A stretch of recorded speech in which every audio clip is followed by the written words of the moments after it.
personnes handicapées soient également vues ici au Togo qu'ailleurs. Nous ferons en sorte que la diplomatie togolaise, à travers nous, les personnes handicapées, soit aussi vue de l'extérieur. Et je pense que au-delà de cela, les personnes handicapées aussi peuvent contribuer au développement de leur localité, de leur pays.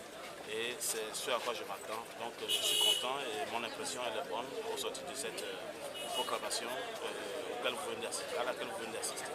Qu'attendez-vous défendre concrètement à l'Assemblée? Oui, j'ai souvent l'habitude de le dire. Une chose est d'arriver à l'Assemblée et une chose est de défendre la chose. Et l'Assemblée nationale du Togo a une particularité. Vous savez, nous sommes un État en voie de développement et il est hors de question qu'un député ne puisse pas mettre au service de sa population, ses relations qu'il a en interne qu'à l'externe.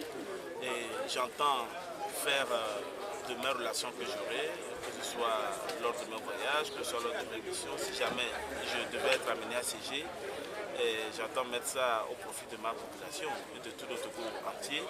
Et comme je le disais, le Togo est un État en voie de développement et je pense que le rôle du député n'est pas seulement d'aller à l'Assemblée légiférer, mais doit aussi contribuer par ses relations qu'il aura sur le plan interne qu'externe à contribuer au développement de son pays, ne serait-ce que par des projets qu'il est amené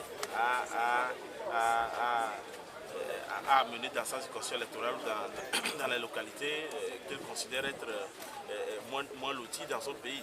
Et je dis ça, c'est au-delà du rôle constitutionnel que le député est amené à jouer. Nous avons un rôle plus social que juridique, que constitutionnel.